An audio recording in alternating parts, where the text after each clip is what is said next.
Então, no vídeo passado a gente viu como definir uma relação de equivalência que captura o conceito de igualdade de racionais. Mas lá a gente só podia usar o símbolo de relação para essa coisa. Então a gente podia dizer, usando aquela relação, que o par 1, 2 e o par 2, 4 eram relacionados. Nessa aula vamos ver o conceito de classe de equivalência e de conjunto quociente, que vai nos permitir definir os racionais do jeito que a gente está acostumado, usando o símbolo de igual. Então, dada uma relação de equivalência, que a gente vai denotar por tio, num conjunto A classe de equivalência de um elemento é o conjunto do x, tais que x está relacionado com A. A principal proposição sobre classes de equivalência é a seguinte: seja T uma relação de equivalência em A e B dois elementos desse conjunto. Então, as classes de equivalência de A e B ou são iguais ou são disjuntas. Como é que é a demonstração desse resultado? A gente vai supor que essas duas classes de equivalência não são disjuntas. Então, nosso objetivo é provar que elas são iguais, né? Então, seja um x na interseção das duas classes de equivalência. Por definição, x está relacionado com A e x está relacionado com B. Então, daqui, usando simetria, a gente conclui que A está relacionado com x e, bom, x está relacionado com B. E daqui, usando transitividade, a gente conclui que o A está relacionado com o B. Mas e daí? Bom, e daí que, se a gente pegar, então, um y que pertence à classe de equivalência de A, se a gente tomar um y que está na classe de equivalência do A, por definição, isso significa que o y está relacionado com A. Agora, como a gente tem que A está relacionado com B, a gente já provou ali, né? A gente pode usar transitividade para concluir que o y está relacionado com B. E, portanto, o y está na classe de equivalência do B. Similarmente, se você pega o y na classe de equivalência do B, então, por definição, y está relacionado com B. Como A está relacionado com B, por simetria, B também está relacionado com A. E aí, se Y está relacionado com B e B está relacionado com A, por transitividade, a gente conclui que Y está relacionado com A. Ou seja, que Y pertence a A.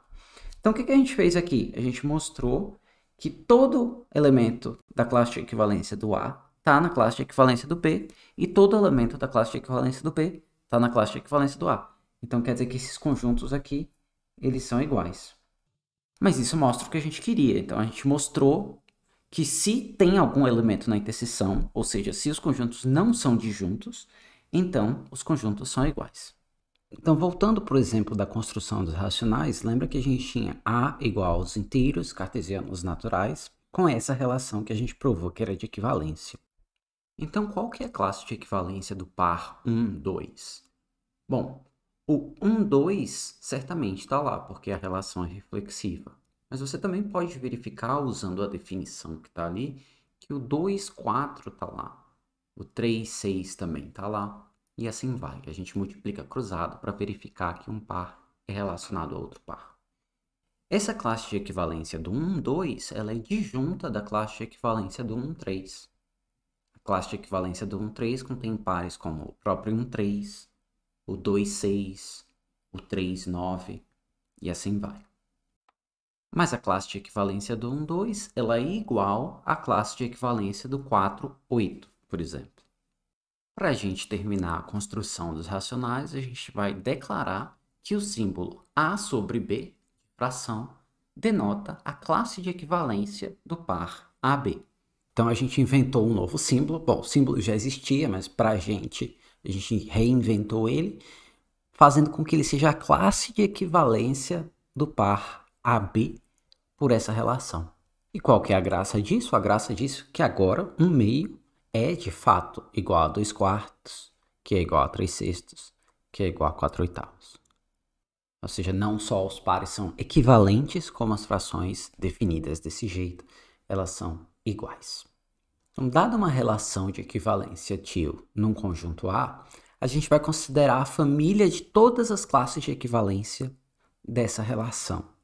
E aí a gente vai denotar ela por isso aí, A quociente por tio, a gente vai chamar isso de conjunto quociente. Então, é a família de todas as classes de equivalência de A. Vimos que esses conjuntos, essas classes de equivalência, particionam o conjunto A. Isto é, todo elemento de A está em alguma classe de equivalência, na classe de equivalência do próprio A, por exemplo, e nenhum elemento de A está em duas classes diferentes. Lembra que se um elemento está na classe do X e na classe do Y, então essas classes elas não são disjuntas, então elas são iguais.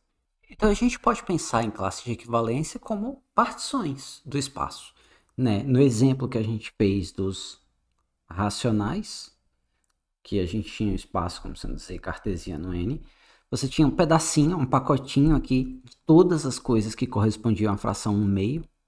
Isso são vários pares. E você tinha outro pacotinho de 1/3. E assim vai. Então, basicamente, você está agrupando elementos do seu espaço em classes de equivalência. Dentro desse pedacinho aqui, essa parte do 1/2, tem vários pares. Tem o par 1/2, tem o par 2/4 e assim vai.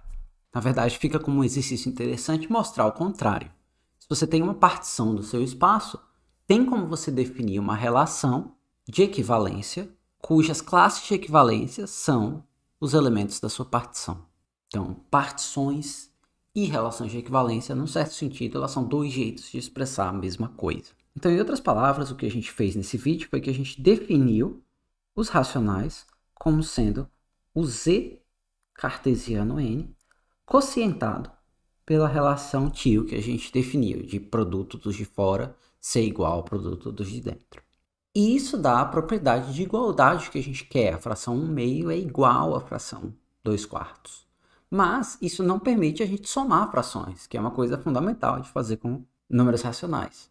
Então, no próximo vídeo, a gente vai ver como é que a gente soma o 1/2, que é um conjunto de pares ordenados, com 1/3, que é um outro conjunto de pares ordenados. A princípio, a gente não sabe somar conjuntos, mas a gente vai ver que a gente pode definir a soma de conjuntos nesse caso em específico e recuperar a operação de soma de números racionais, e similarmente para produto.